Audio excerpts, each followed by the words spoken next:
This is Ryan Watches a Movie, where we get our friend Ryan to watch a movie and tell us what he thought. On balls out in the lobby yard. Watching the Grunion Pro Magi. Uh, If you're listening to this, don't even waste your time. Hello and welcome to Ryan Watches a Movie. This is episode number 207. My name's Adam Patterson. Joining me today, we got Kevin Rakestraw. How you doing there, Kevin? Good. Good. Also joined by Ryan Holes. How are you? Brilliant. Hanging in there, bud? Yep. Nice. What movie did we have you watch this week? Snow White and the Huntsman. Snow White and the Huntsman. Picked this in honor of Huntsman. What is it called? The Huntsman Winter's War? I love how everything's a war now. Every movie it's a Yeah, I war. think it's called Winter's War. Winter's War. The Huntsman Winter's War. Oh boy. Pick this in honor of that one coming out. This was the first one. If I understand the trailer for the new one correctly, the new one's actually a prequel to this one. Oh boy. Yeah. Watch out. So this is directed by Rupert Sanders. This came out in 2012. I have a synopsis here. In a twist to the fairy tale, the huntsman, ordered to take Snow White into the woods to be killed, winds up becoming her protector and mentor in a quest to vanquish the evil queen. This stars Kristen Stewart, Chris Hemsworth, Charlize Theron, Bob Hoskins is in there, Ray Winstone, Nick Frost, Eddie Marsan, Toby Jones. Got a number of people. Ryan, tell us a little bit about Snow White and the Huntsman. Well, Snow White's mom, at the beginning of the movie, she's a queen, and everything in her kingdom is white. And she pricks her finger on a rose bush, and blood falls from it, and apparently she likes the contrast of the red on the white. So she wishes to have a baby that is basically beautiful and smart and tough. And a couple weeks later, a couple months later, has a baby, and then almost immediately falls ill and dies. So it's only, well, I guess she doesn't have made it. After she has a baby, it might be like 5 years till she falls ill. But then, a couple weeks later, Scarlett Johansson takes advantage of the whole situation. Or not Charlize Theron. Takes advantage of the whole situation and tricks the king into marrying her. And as soon as they're married, he kills him, or she kills him, and Snow White walks in afterwards and finds her dad dead. And this queen imprisons her in this high tower in the castle for a good number of years. Fast forward throughout the years, and that girl actually ends up escaping the castle and escaping the whole grounds, and goes through the forest and is trying to just get away from this whole predicament. And the queen doesn't have magic powers in this forest, so she sends a huntsman after Snow White to capture her and bring her back.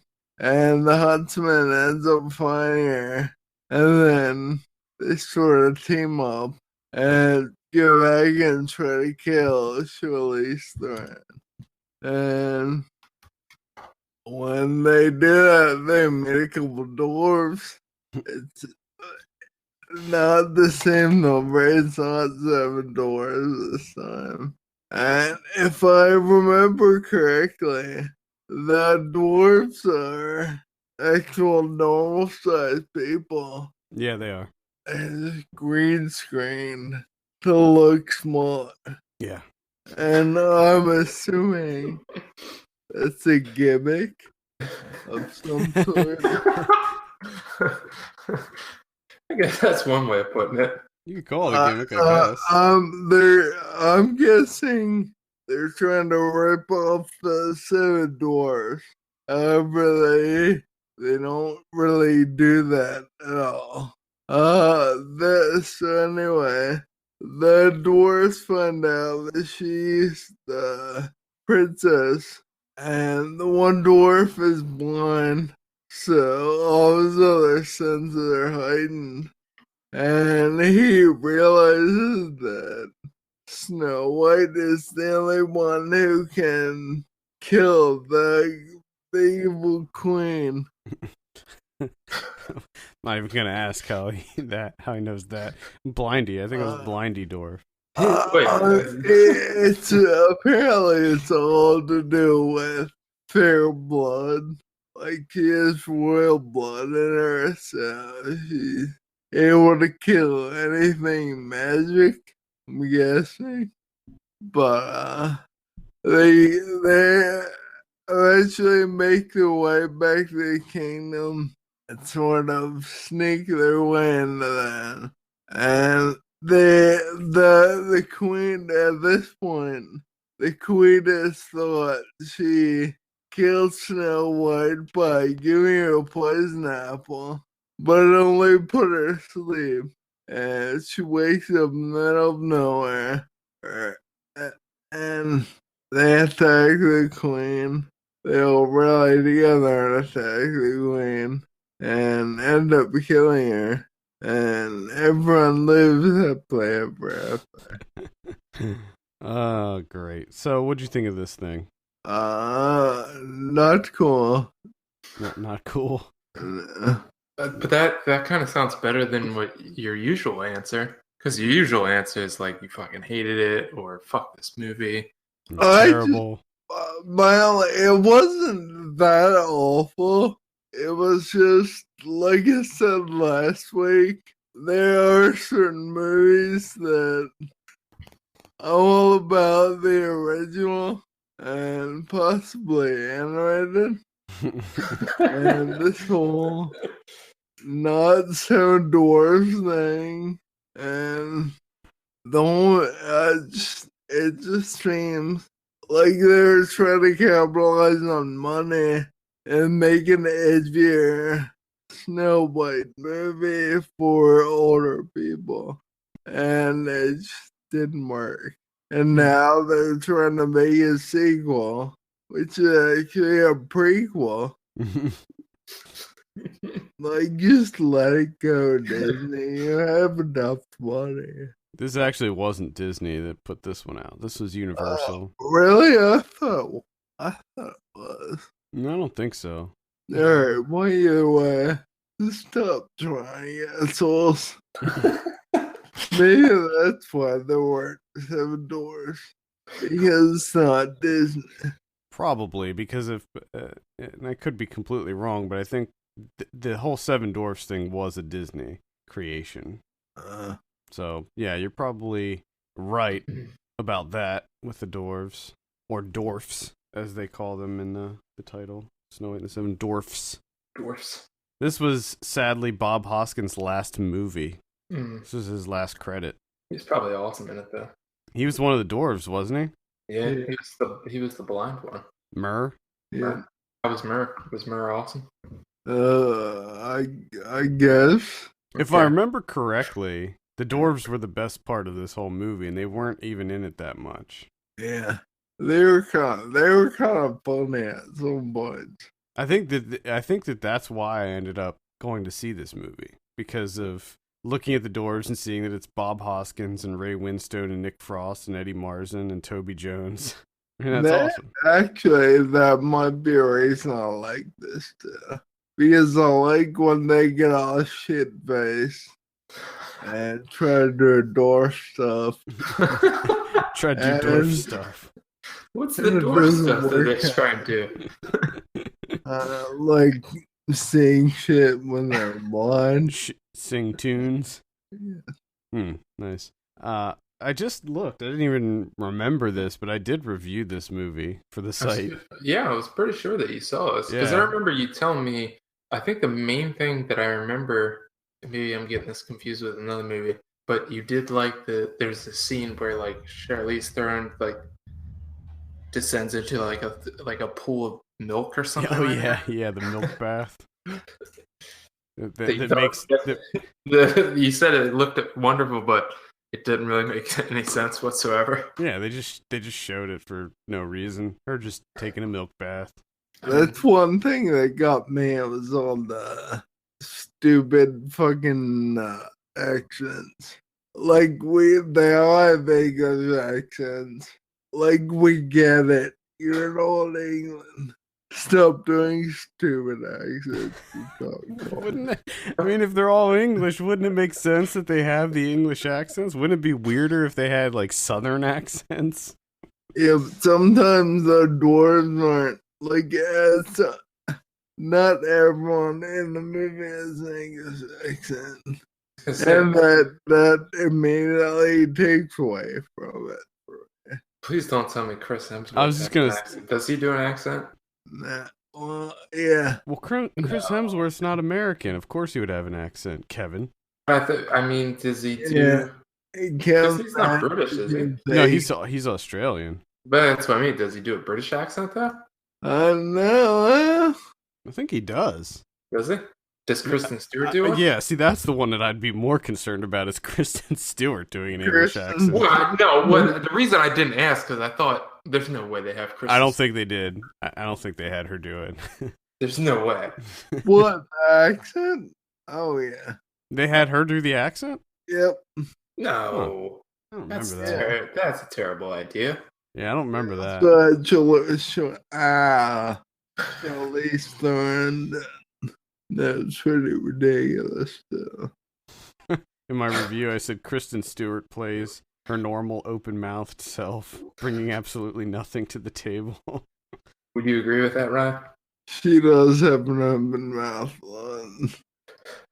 And also, in my review, I said that she doesn't talk too much during the movie, except at the very end when she gives a really bad speech, which I remember. It was right before they went to like battle, and she gave like a rousing speech to the troops. You know, I remember when she wakes up from being poisoned, just to make an influential get up and go speech. A little pep rally. I assume it works because a little post-coma pep rally. Out of absolutely nowhere. She falls asleep, and the two dudes that are with her, the one, I can't think of his name, he doesn't play a big part at all. It's one of the people that, when she first gets kidnapped, this little kid escapes, and then like 15 or 20 years later or whatever, they find each other and they're magically best friends and Chris Hemsworth. And they both kiss her while she's sleeping. And apparently Chris Hemsworth, his kiss makes her wake up. Uh-oh. And be a badass. she becomes like superhuman. Yes. Yeah, ridiculous. Let's see what this got on Rotten Tomatoes. This got a 48% on Rotten Tomatoes. Okay. Not too bad. I gave it a 4 out of 10 on the site. I did not enjoy myself with this one. It lost money at the box office. So it had a $170 million budget, and it only grossed $155 million in the U.S. Now I don't know. Oh, Wikipedia says it grossed almost 400 million. Yeah, so worldwide, it did gross 396 million. So in the end, it did make enough money to warrant a sequel. Unfortunately, for everyone. Yeah, as long as you make some money, you're guaranteed a sequel nowadays. It seems like. Yeah, as long as you Just as long as one person shows up, they're like, well, someone out there wants to see this. Let's keep it going. now maybe they think that the international box office is gonna want another one of these. Maybe that's what it comes down to. It's just weird that it's such an odd angle to take with this. Like, everyone was like, "Oh yeah, I love Snow White and the Seven Dwarfs. Loved it. I wish it was more about the Huntsman."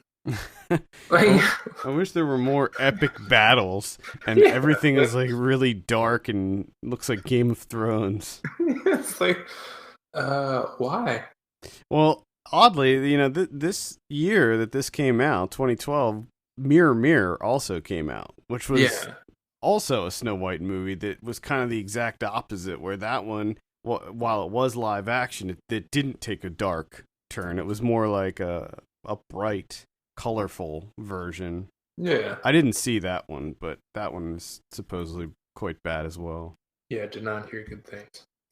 Who directed that? Did Tarsem Singh direct that? Yeah, I think you're right. I think he did. Yeesh. Not great. All right. Let's talk about the director, Rupert Sanders. So he did. Looks like Snow White and the Huntsman was his first movie. No. Get out of here. That was his directorial debut. Get out of town. You serious? Mm-hmm. He did a short film called Black Hole.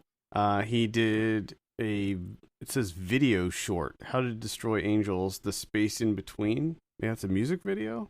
Ooh. I think he was a music video director or something before this. His next film is something called The Juliet, which he's attached to. I don't know what this is all about. Let's take a look. Nah, it just says it's a sci-fi movie. But he's also doing the Ghost in the Shell movie. Are you serious? Yeah, that's been in the news last week. For all the wrong reasons. For all the wrong reasons, yes. Now, are you guys fans of Ghost in the Shell? Are you familiar with Ghost in the Shell? No. I'm not. No. I attempted to get into Ghost in the Shell because when that the series Standalone Complex, when that came out, everybody was hooting and hollering about how good that was, and I tried to watch it several times, and I just couldn't get behind it. Just couldn't get into it. I really tried. It looks good to me. It looks like it would be up my alley. I don't know. And I'm pretty sure that I've seen and liked the movie, but I remember nothing about it. Because I know the movie is what started it all. And I think that I seem to remember liking that one. It's a very like Blade Runner-esque story. Ooh. Yeah. I just love the title. That's a great title. It is a great title. It's a great title. Lots of hacking and stuff in there for you, Ryan. Oh shit. They hacking? Yeah. They hacking stuff? Yeah, they're hacking all kinds of stuff, I think. Oh man. That's wicked. I mean, the new movie has a pretty decent cast. I mean, you have Scarlett Johansson as the lead, but then you have Michael Pitt, Juliette Binoche, Takeshi Kitano. Oh shit. Yeah, little beat Takeshi action. I wonder if they tried to make him look more white. That'd be funny if they did. They did the opposite of everything. They made the white people look Asian and the Asian people look white, because that's what they do in anime, right? I mean, with anime, they deliberately make the eyes of everyone very, very wide and Western. Yeah. So maybe that's what it is. Well, you got beat in there. I'm watching it. Oh yeah, I'll definitely see it. It's weird that it's being shot in New Zealand though. Not sure, because it seems like a type of movie that'd be shot in Japan, right? Like Tokyo. But you think maybe they're shooting in multiple locations. Who knows? Maybe use all Asian actors. Yeah, perhaps. I don't know. Maybe. Yeah. I don't know. All right, Ryan. Back to the Snow White business. Do you have any final thoughts before we give you your drum roll on this?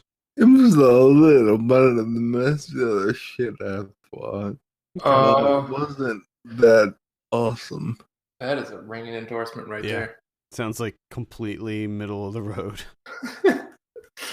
All right, let's go ahead and give you your drum roll. Ryan, what do you give Snow White and the Huntsman?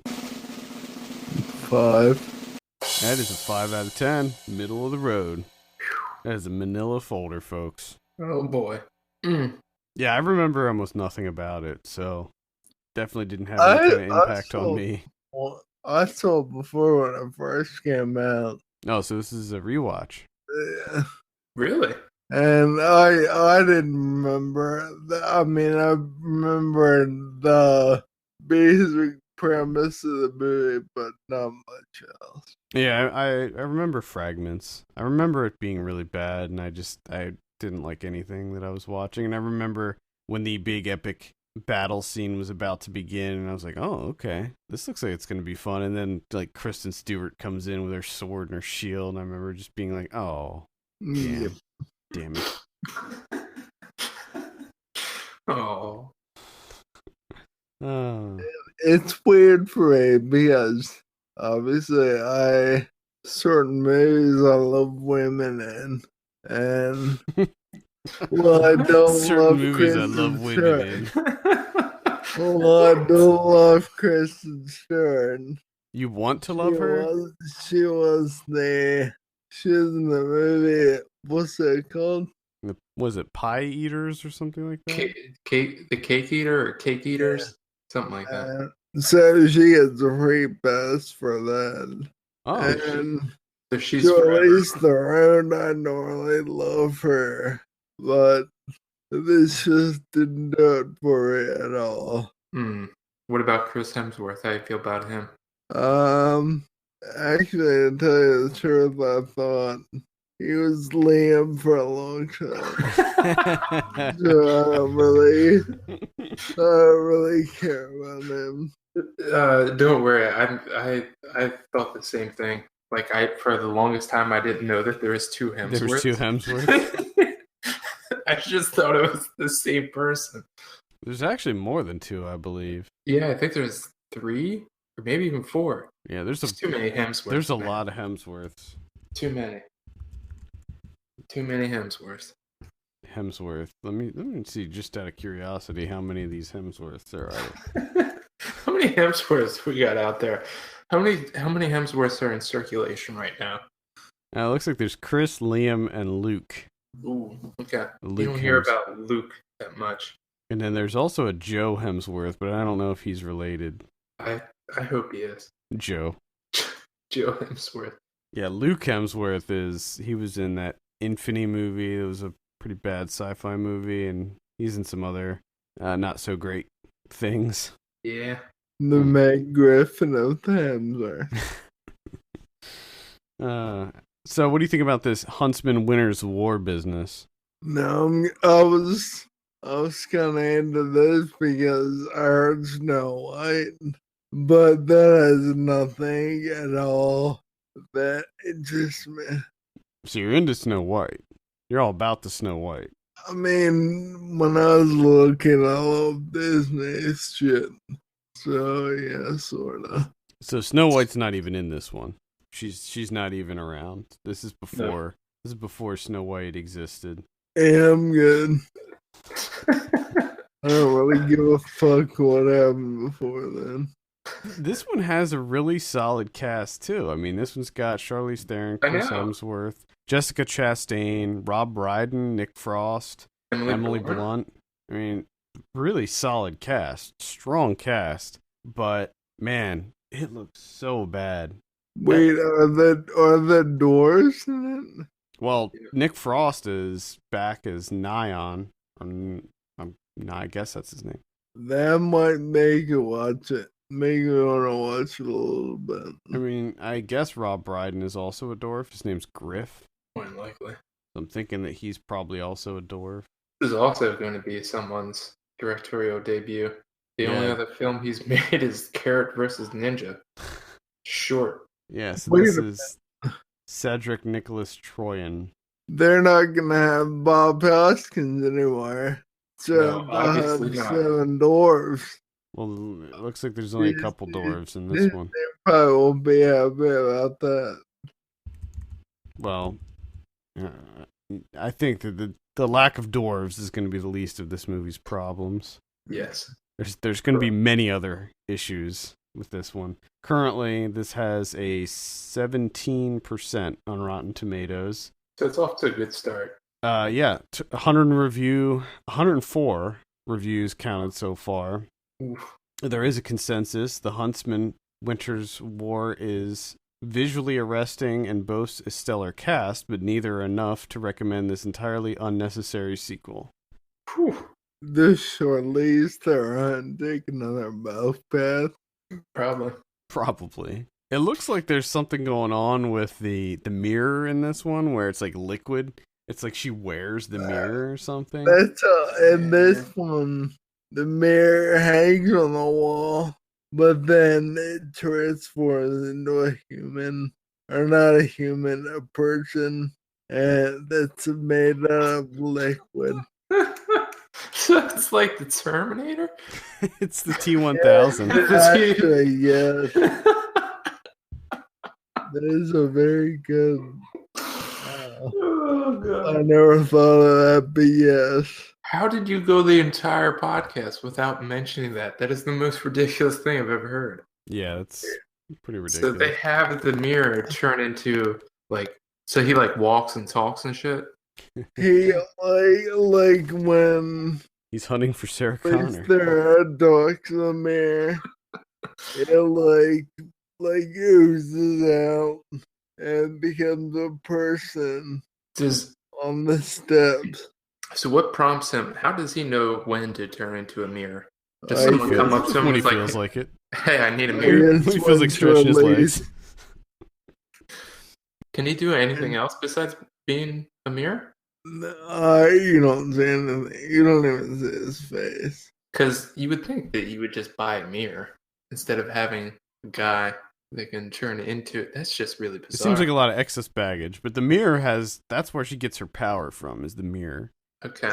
Because I don't know if it does anything other than predict the future, but that's what it does. But can't you just, like, why does he have to turn into a mirror for that? Can't it just be like, yo, this is the future? Well, I think his I base, think- he's like normally a mirror. Like, that's his default. Yeah. That's his default shape. Oh, so his power, so he's a mirror that his power is that he can turn into a man. Sort of, yeah. That's so bizarre. When Shirley gives him the okay to do that. Yeah, it's that just- should be the fucking movie. That is interesting right there. I just want to see the daily life Exactly. of this. Like, just like, what does she do on a normal day? How does she interact with the mirror? What What does the what, mirror do? what is he turning into a man for? Like, what does he have to do Sit on the steps, apparently. as a man? You know what I mean? Like, that's just so bizarre to me. Does he have errands to run and stuff? Mirror, mirror on the wall, go give me a carton of milk. Is that his other job?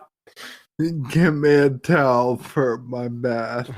He procures the milk for the milk baths. Yeah, that's what it is. Yeah, well, that's just another one of the just pointless. I mean, it looks cool, but the point, like, what's the point? None of it makes any sense.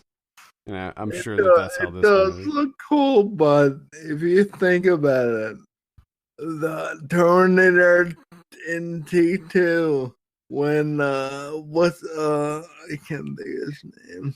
Who? John Connor, No, the other Terminator. The other T1000. There's only two in T2. There's the Terminator. He's the T800, I think. And then there's the T1000. Alright, it's the T1000. Yeah, he's the liquid metal one. And what year was that movie made in? God. It was like, what, 92? Yeah. Okay, well, this in 2015, or whenever the fuck this was made, looks almost identical as far as TV to something 20 years ago. Yeah, I remember that looked a little weird. Either way, I'm imagining that this is going to be the last one in this series. It also doesn't make sense to me. Like, I'll probably have to see the movie to understand how it fits together with the first one, which I'm not going to go see, so I'll never know the answer to this. But I just don't get how all of this fits into the original one, because in the original one, or in this new one, it's like Emily Blunt is the queen, and something happens, she loses her baby, and she turns into the Ice Queen, and then she's the one that trains all these huntsmen. And Chris Hemsworth is a huntsman, Jessica Chastain is a huntsman. But it's like, are they really huntsmen? Because it seems like she's training an army. It seems like she's just creating an army. A huntsman is a guy that goes out and hunts food for you. In this one, at the very beginning, Charlize Theron has a blurb about how she's taken over other kingdoms, and she is moved from kingdom to kingdom. So then I guess we know that Emily Blunt's gonna lose, because she's not even in this first one. Yeah, I assume, yeah. And then what? I guess Chris Hemsworth switches sides and goes to work for Charlize Theron, probably under duress. More likely. In this one, the key thing is money. Kristen Stewart brought him, and then instantly it's like, all right, I'm helping you. It doesn't make sense. Like, what are the motivations of this huntsman? He needs money. Get it. I also don't get how all of this is because Charlize Theron's character wants to be the prettiest woman in all of the land. That's the reasoning behind all of it. I mean, come on. If you're gonna remake this and make it real and gritty and whatever, give her different motivations, please, because come on. Well, also, like, what does she get out of that? Exactly. Like, how does that make her life better? I don't know, what happens if she's at the top? You know, right? What are the perks? What does she gain? I don't understand. Why they did prequels for money? Because that way she can always be at the top, but work her way to the first movie where she ultimately loses. Yeah, I don't like it. I don't like it. I don't want any part in this business. This Winter's War, this Huntsman stuff. Tired of it. Thank you. I'm tired of all of these movies. All right. Any final thoughts, Ryan, on these the Huntsman movies? Nope. I wash my hands. All right. Do you have? Did you see Mirror Mirror also? No. Oh, you never saw that one. I was wondering how they compared. I completely forgot I heard about that when it came out, and then didn't hear anything else. So I assume it was just terrible. I actually rewatched the original Snow White not too long ago because we did a Blu-ray review. Disney did a re-release on Blu-ray not too long ago. Yeah. It's pretty good. I mean, it holds up. It's still impressive as hell. And there's some like behind the scenes stuff on the Blu-ray that talks about how they were able to make that movie, and it's freaking crazy. Like they used the setup that they used. They built this like crazy camera that had like 10 lenses, and it was like 3 stories high, and they had to layer like glass on top of everything, and it's just the way that they had to invent things to make this movie was really impressive. But yeah, my suggestion would be just to stick with the original animated one and call it a day. We've been talking about them so much. I kind of want to do that. Just go back and watch all the old ones. Yeah, it feels like recently we have been talking about a lot of Disney stuff. Just want to get into it. Yeah. All right, I think it's going to do it for this week. Thank you so much for tuning in. You can send us your questions and topics to podcast@filmpulse.net. You can follow us on Twitter @FilmPulseNet, @FilmPulseKevin, and @MyLegsDon'tWork. And if you have a minute, take a look at our Patreon page, patreon.com/FilmPulse. Consider helping us out by becoming a subscriber. For Kevin Rakestraw and Ryan Holes, my name's Adam Patterson. We'll see you next week. See you later.